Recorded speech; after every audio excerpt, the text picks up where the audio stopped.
Bueno, yo lo que espero del año 2023 es que sea el año del fin de la guerra. No sabemos si eso será una realidad, no está en nuestras manos, pero sí que va a ser una determinación absoluta de qué es lo que va a pasar a nivel económico, a nivel energético y a nivel social también dentro de la Unión Europea, ¿no? Esperemos que estos planes de recuperación y esta confianza en la economía siga creciendo y por lo tanto esas inflaciones que estamos teniendo en los países europeos vayan menguando y tengamos como consumidores y como ciudadanos también mayor capacidad económica, ¿no? Por lo tanto esperamos que la situación de la guerra como mínimo se estabilice, que ojalá esa guerra desaparezca y por lo tanto esa situación económica también se verá mucho más mejorada, ¿no? Todos los indicios pues, obviamente dicen que va a ser un año realmente complicado, va a ser un año en el que las instituciones tienen que poner todo lo que puedan de su parte y los gobiernos para ayudar a las clases medias y trabajadoras, para conseguir que la gente pueda seguir generando economía, puestos de trabajo, para ayudar a esas familias vulnerables que sí van a tener que recibir ayudas estatales para poder superar un invierno y un año que se prevé muy difícil, y eso solo se va a conseguir si los grandes partidos de centro entienden que tienen que hacer grandes pactos de Estado.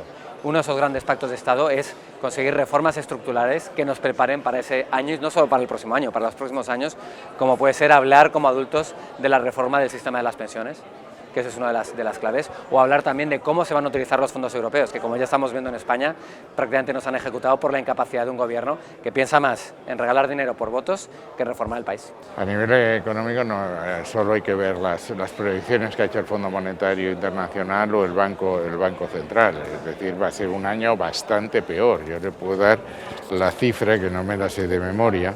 El año que viene vamos a crecer un 1,4% en el mejor de los casos. Este año hemos crecido el 4,5% y las proyecciones de los presupuestos no están calculadas sobre 1,4%, quiere decir que eso no sirve para nada.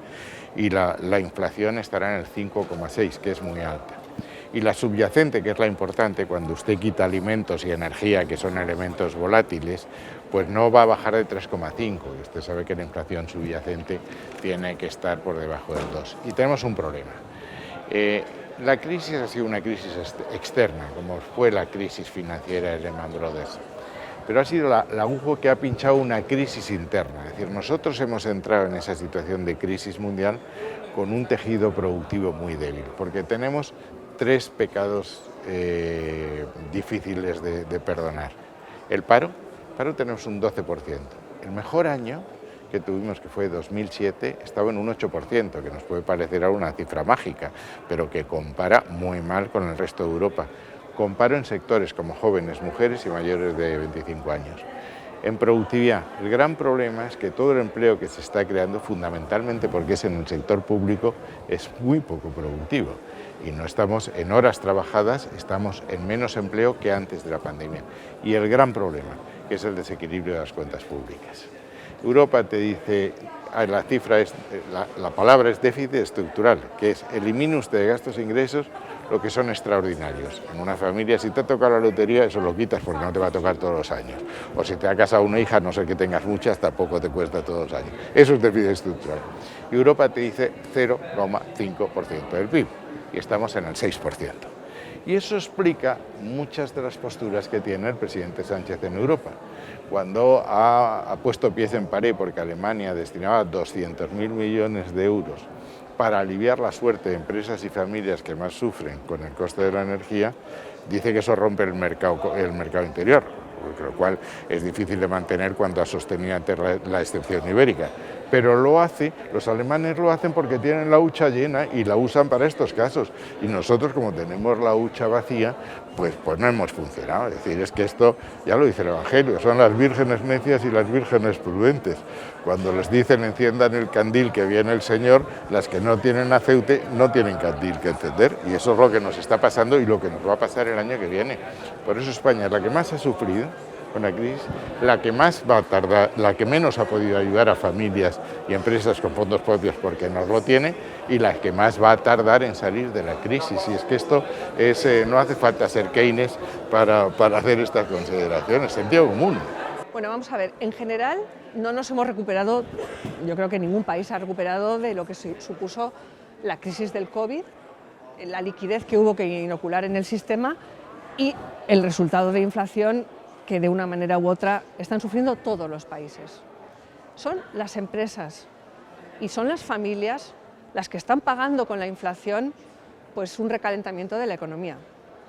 O sea, los gobiernos han echado mano de la máquina de hacer dinero, que lo tenían que hacer, posiblemente no había otra solución, pero eso no es inocuo, tiene efectos secundarios. En el caso de España ya avisó Susana Solís hace muchísimos meses que las administraciones no estaban preparadas. Ella hizo una visita, una cata de administraciones para ver, y ya nos avisó que eso no podía funcionar. Ahora pues, han echado mano de las grandes empresas consultoras para intentar gestionar algo que si no va a ser un desastre. Y luego hay una cuestión de fondo. Hay que entender la aplicación, no solo la gestión para poder gastar, sino en qué gastamos. O sea, lo que no podemos es hacer un nuevo plan. Tenemos que utilizar ese dinero que no va a ser eterno, que cada vez nos cuesta más, hay efectos secundarios.